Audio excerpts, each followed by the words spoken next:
एक गांव में टुनटुनी चिड़िया रहा करती थी। वो अपने घर में अकेले ही रहती थी। उसका इस दुनिया में कोई भी नहीं था। उसका एक भी संतान न होने की वजह से उसके पति ने उसे छोड़ दिया था, इसलिए अब वो अकेले ही रहा करती थी। एक दिन की बात है, वो अपने घर में ऐसे ही आराम कर रही थी कि तभी बाहर से कोई आवाज देते हुए कहता है, कोई है इस घर में, कोई है, दरवाजा खोलो, हमें अंदर आने दो, कोई है। आवाज सुनकर टुनटुनी बाहर जाती है। वो देखती है वहाँ पर एक चिड़िया और 3 छोटे बच्चे हैं। वो कहती है, अरे बहन, तुम कौन हो और रो क्यों रही हो, और अभी यहाँ क्या कर रही हो, और तुम्हारी ये हालत किसने कर दी, तुम इतनी जख्मी क्यों हो, चलो चलो अंदर चलो। ये कहकर टुनटुनी उन चारों को अंदर ले जाती है। बहन, मेरा नाम मुनमुन चिड़िया है, मैं जंगल में ही रहा करती हूँ। मेरा पति जादूगर है, वो हम सभी को मारना चाहता है। ये मेरी 3 बेटियां हैं, पिंकी, सोना और मीनू। मेरे पति को बेटा चाहिए था, लेकिन मेरी सिर्फ बेटियां हुई, इसलिए वो हम सभी को मारना चाहता है। कृपा कर तुम इन्हें बचा लो। मैं तो बहुत जख्मी हो गई हूँ और मुझे नहीं लगता कि अब मैं बचूंगी। नहीं नहीं मुनमुन बहन, ऐसा क्यों कह रही हो, तुम्हें कुछ भी नहीं होगा, मैं हूँ ना, मैं तुम्हारा इलाज करवाऊंगी। नहीं नहीं टुनटुनी बहन, अब इसका कोई फायदा नहीं, मुझे नहीं लगता मैं अब बचूंगी। तुम मेरी बात ध्यान से सुनो। मेरी ये तीनों बेटियां कोई साधारण बेटियां नहीं हैं, ये तीनों जादुई हैं। इनके पास अलग अलग तरह की शक्तियां और गुण हैं।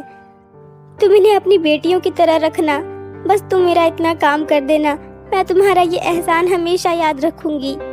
इतना कहते ही मुनमुन के प्राण निकल जाते हैं। उसकी तीनों बेटियां पिंकी, सोना और मीनू रोने लगती हैं।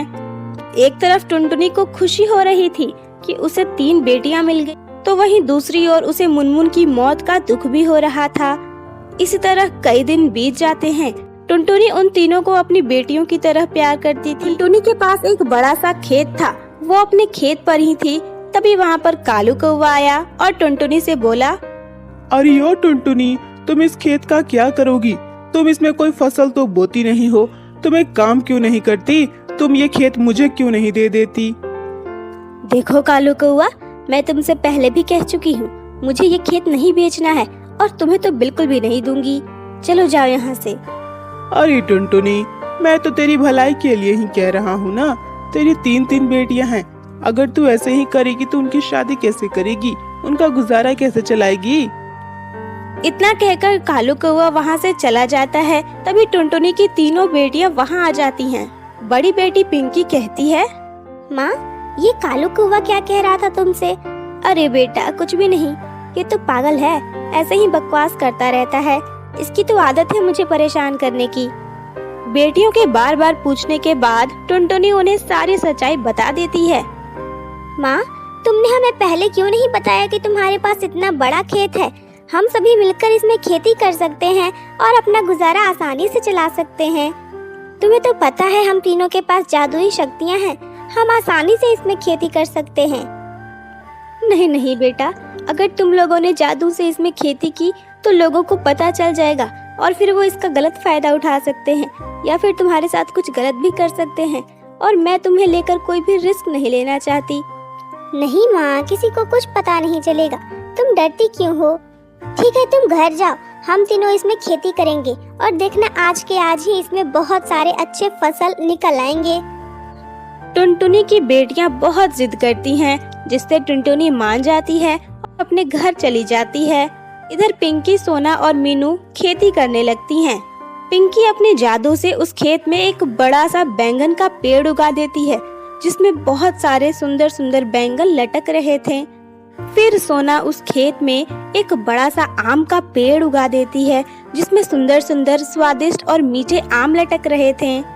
फिर क्या था, मीनू भी अपने जादू का कमाल दिखाती है और वहाँ पर एक ऐसा पेड़ लगा देती है जिसमें सभी तरह के फल मौजूद थे।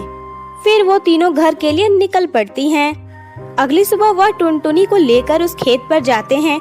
टुनटुनी को उन तीनों पेड़ों को देखकर विश्वास नहीं हो पाता है और वो पूरी हैरान रह जाती है। बेटा, तुम लोगों ने ये कौन सा जादू कर दिया कि रात भर में ही यहाँ पर इतने सुंदर और 3 पेड़ निकल आए।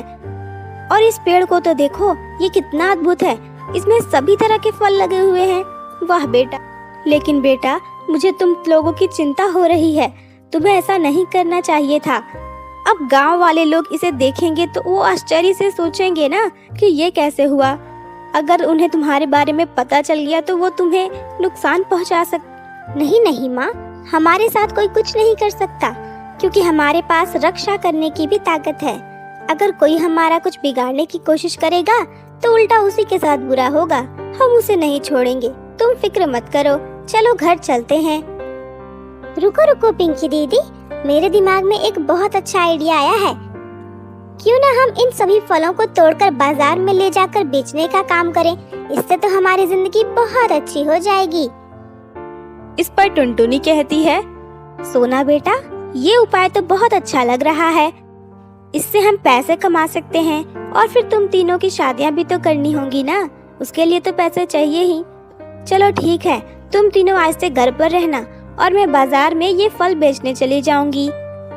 फिर क्या था, टुनटुनी बाजार में सभी फल और बैंगन की सब्जी बेचने लगती है। उसे अच्छे खासे पैसे मिलने लगते हैं। कुछ ही दिनों में वो लोग अमीर हो जाते हैं और खुशी खुशी एक साथ रह